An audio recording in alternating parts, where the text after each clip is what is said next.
Welcome back to Horseplay Motoring. So today I'm going to try to put this spacer on that UPR sent me, especially when you delete the EGR. I went with a thin one because I thought it was going to be better, but then I realized I'm going to run into issues with a cable bracket hitting the coolant crossover.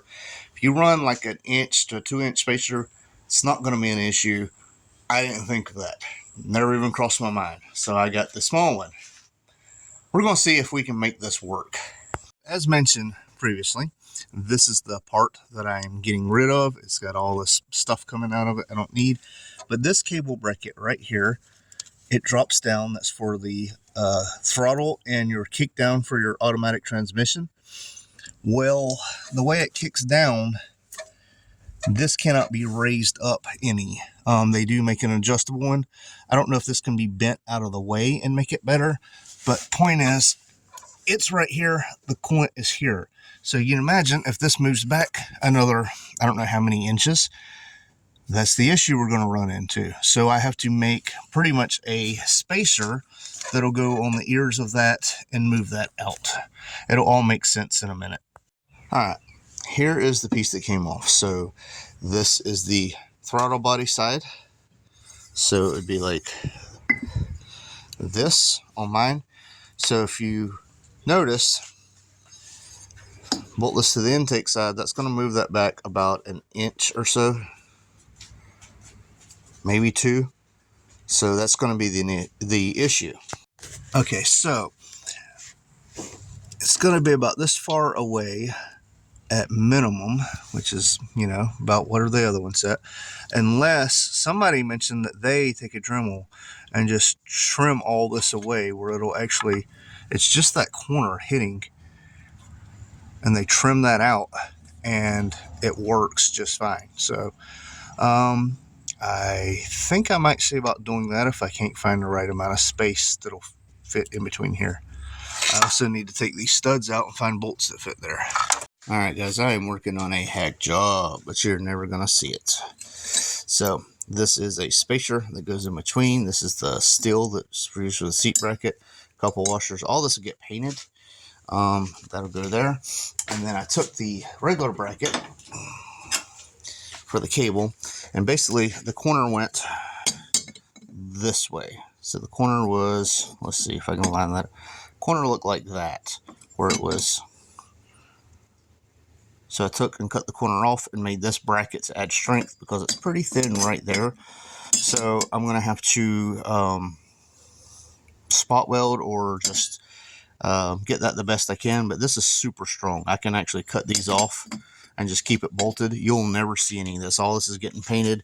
It'll blend in, and everything fits now. So tomorrow, as you can tell, I've run out of light. So I'm going to, tomorrow I'm going to install all this and we'll get it working. All right, there's my homemade bracket for now. Very strong. I was just worried about that little weak spot, which there's not a lot of pressure on it when you press the gas or anything. It's not like it torques this all crazy, but I wanted to be sure, and plus it was kind of fun. And then there's the spacer, which all this will get painted except for the actual billet part, but all that'll get painted and you won't even know it's back there, I assure you. All right, it is the next day. This is what it looks like assembled, and like I said, you'll never see this on the backside anyway, really, unless you're just being nosy and inspecting everything. But don't look bad now that it's painted all black. You really can't tell. Guys, I have one more issue I did not foresee happening, and I'm a little irate. So I'm either going to have to get a thicker one of these or an intake spacer, which I'd prefer an intake spacer. But if you can see the ball right there for the throttle, it is hitting that. And again, none of this would have happened if I'd have went with a thicker plate. I just thought a thinner would look better and give me more intake room on this side. So this has been kind of a bust all the way around. Not UPR's fault. This is totally my fault. They just sent what I requested. So yeah, sometimes things like that work, sometimes they don't. So the the spacer for the throttle body didn't work. I'll have to revisit that. I'll put the old one back on for now because I'm trying to get this thing on the road. But I'm super excited.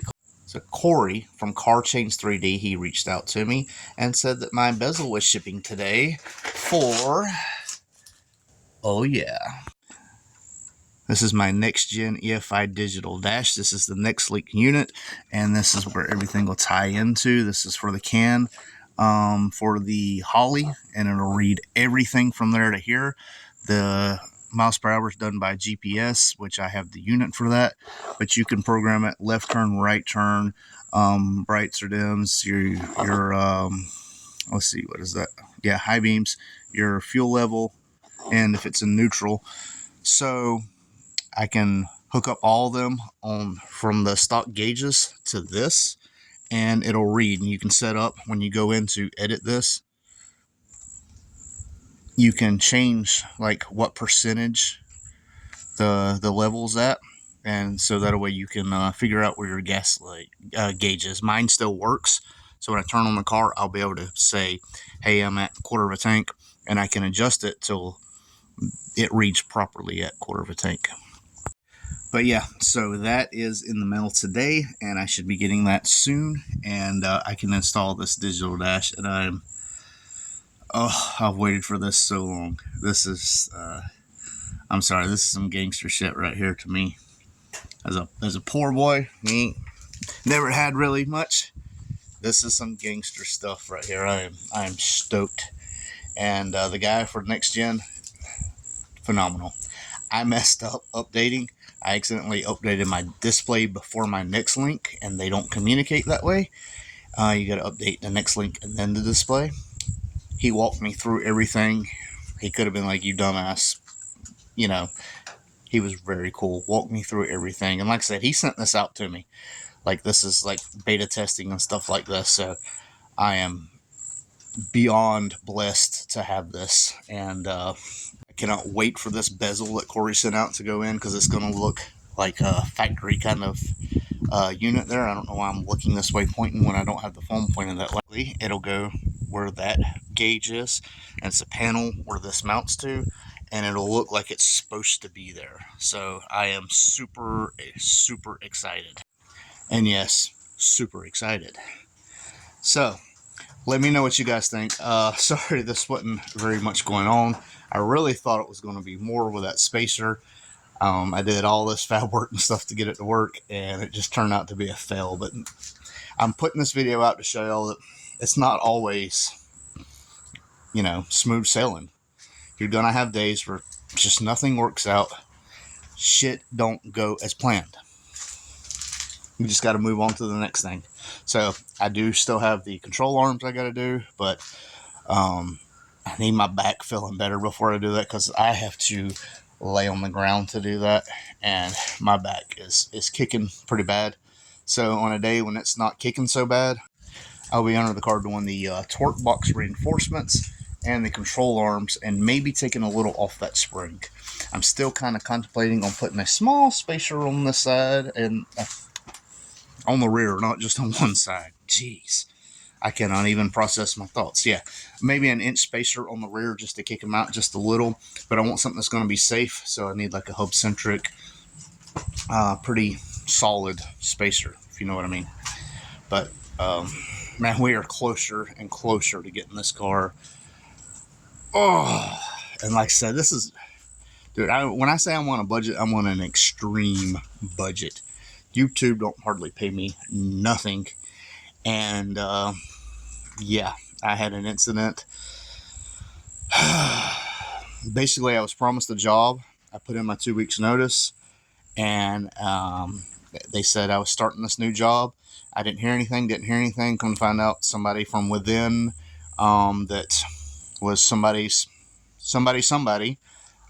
decided they wanted the position, and they never even called me back. So I'm up for another job, for a county job.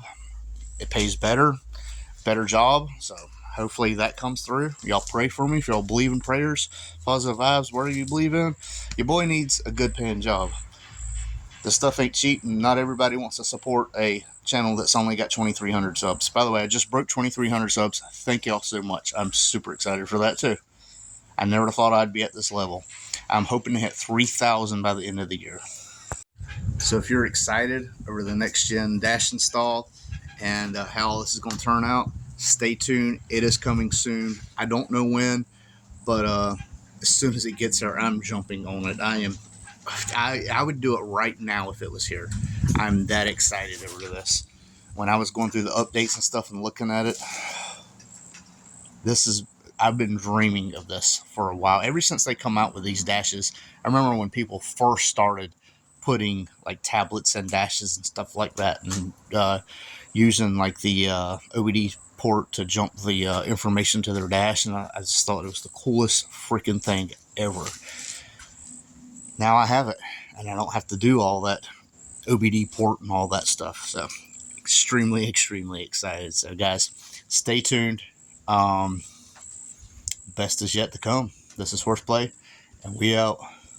I won't turn around, I done made it this far. Look back now, that wouldn't be too smart. Shoot for the stars even when it gets hard. Put my faith in the Lord with the 16 bars. I won't turn around, I done made it this far. Look back now, that wouldn't be too smart. Shoot for the stars even when it gets hard. Put my faith in the Lord with the 16 bars. I won't turn around, I won't.